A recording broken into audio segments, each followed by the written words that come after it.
Blinded by wealth, Part 4. All of us, can't you see, we are drowning. The pressure from her family grew as the day passed. Her mother, growing more desperate, began pleading with her. You have seen the life we are living, she said, her voice trembling. You have seen how hard we are struggling. Can't you see this is for the best? Even her father, weak as he was, added his voice to the chorus of plead. Abena, we need this. Your mother and I can't keep going like this. This is your chance to save us. Despite her protest, Abena felt the walls closing in. The dreams of a future with Kofi seems to be slipping further away. With every passing day, her family was no longer interested in her happiness, only in the promise of wealth that Mr. Aqua offered. You must marry him, her mother insisted one evening, her voice finer. You will be doing this for all of us. Do it for the family. Abena's heart broke as the weight of her family's expectation settled on her shoulders. The decision was no longer hers to make. Her once hopeful dream of Kofi's return were fading with each passing day, replaced by the harsh reality of her situation. She saw no way out. The marriage to Mr. Aqua was becoming unavoidable, and with it a future she had not chosen, a future she feared. As the days passed, the whispers in the village grew louder, and Abena began to feel as though the very air around her was thick with judgment. In the market, at the well, at every corner, the villagers spoke of her situations in hushed tones, but their words were clear. Mr. Aqua is a good man, a rich man. What are you waiting for, Abena? One woman said as she passed by her store. He will take care of you. Don't let this chance slip away. Another whispered, eyes full of expectation. The village women who had once expressed sympathy for Abena's love for Kofi now told her it was time to move on. You have waited so long, my dear. 3 years is a long time. Maybe it is time to look forward, they said, their voices gentle but persistent. Abena could feel their eyes on her wherever she went, as if her every move was under scrutiny, urging her towards a decision she didn't want to make. Mr. Aqua, never one to give up, continued his visit with more intent. He no longer just appeared unannounced. He arrived bearing gifts and promises. I will buy your parents new clothes, new house, everything you need. I will give you the life you have always dreamed of, Abena, he would say, his tone smooth and persuasive. The wealth he spoke of seemed endless, his assurance always grander. One afternoon, he handed her father an envelope with a substantial sum of money.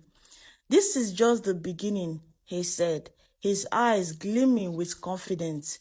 If you allow me to marry your daughter, I will build you a house. I will give you riches, everything you want. No more struggles, no more hardship. Her father, his eyes widened with hope, took the money without hesitation. It's everything we need, he whispered to himself, his finger trembling as he clutched the envelope. Her mother, who stood nearby, watched him with eager eyes, the promise of a better life slowly eroding her judgment. As the days passed, Abena's mother, now fully in Mr. Aqua's corner, began to pressure her more and more. Think about it, my child, she would say, her voice soft but urgent. He can offer you everything, everything your father and I have always wanted. A house, wealth, comfort. Her words, once filled with caution and care, now carried a weight that Abena couldn't escape. Her father, too, joined the chorus of voices, pushing her to accept Mr. Aqua's offer. You are being selfish and foolish to wait for a man who may never come back, he would say, his frustration rising with every passing day. You have to think about us. We can't keep living like this. This is your chance, Abena. Every time he spoke, Abena's heart twisted, but she could not ignore the truth in his words. Her family's problems were too great, their suffering too deep, but how could she let go of the love she had held on to for so long? What about Kofi? Abena asked one evening, her voice trembling as she tried to hold on to the remnants of her past. What about him? I have been waiting for him all these years. He promised he'd come back for me. Her mother's gaze softened for a moment, but then she sighed heavily. Do you not see? It's been 3 years, Abena. You haven't heard from him. What if he's never coming back? What if he has moved on? Her mother's words pierced her heart like a dagger, and for the first time, Abena allowed herself to consider the possibility that Kofi meant never return. The pressure from her family, from the village, from her own doubts was suffocating. The promises of wealth and security grew louder, drowning out the whispers of her heart.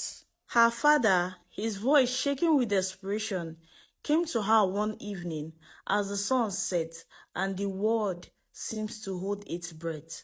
Abena, please, he pleaded, his voice strained with emotion. If you don't marry Mr. Aqua, I will kill myself. Do you understand? I can't keep living like this. I'm too weak to walk. Your mother and I are struggling. We need this. The words hung in the air, heavy with the weight of her father's pain. Abena's heart shattered as she watched him, the strong man who had once carried their family with pride, now broken before her. His eyes, which had once been full of life and energy, were clouded with hopelessness. She could see the depth of his suffering, and it made her own pain feel even more unbearable. Her mother's tears, streaming down her face, added her voice to the plead. You don't know how much this means to us, Abena, she cried, her words breaking through the silence. Please don't make us suffer any longer. Abena felt her resolve weakening with every word. She wanted to resist, to hold on to the love she once shared with Kofi, but the weight of her family's pain was too much. She wanted to cry, to scream, but all she could do was stand there, trapped between the love of her past and the reality of her present. The days blurred together as the pressure became more overwhelming. Abena found herself unable to escape the constant reminders of her family needs and the village expectation.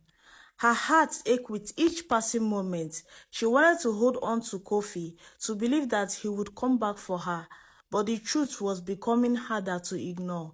She looked at her parents, at their pleading faces, and the weight of their desperation pressing down on her. She thought of the life they could have, comfort, stability, and freedom from the struggle, but at what cost? One evening, as she stood before the mirror in her room, Abena stared at her reflection, the woman who had once been filled with hope and dreams of love. Is this really what I have to do? She whispered to herself, her voice barely hearable. The words felt like a betrayal, a surrender to the circumstances that had trapped her. In that moment, the truth settled in her heart like a stone. The weight of her family's struggles, her own fears, and the promises of a better life were pushing her to the edge. She had no strength to fight. She could feel her heart breaking with each passing seconds, but she knew what she had to do. Abena walked quietly to her parents' room, where they waited anxiously. Her mother's tear-stained face looked up at her, desperate for an answer. The silence in the room was suffocating. Abena could feel her own heart pounding in her chest, the sound deafening in her ears. She opened her mouth to speak, but the words felt like they came from someone else. "I will do it," she said quietly, her voice barely above a whisper. "I will marry Mr. Aqua." Her mother and father's face lit up with relief, but inside, Abena felt nothing but emptiness. The decision had been made, and with it, the life she had dreamed of with Kofi slipped further and further away. And the weight of her decision hanging over her like a dark cloud. As she agreed to marry Mr. Aqua, she knew she had betrayed herself, but the pressure of her family's need and the village expectation had been too much to resist. Abena stood at the crossroad of her past and future. The decision already made, she knew there was no turning back, but she couldn't help but wonder if she had lost more than just Kofi.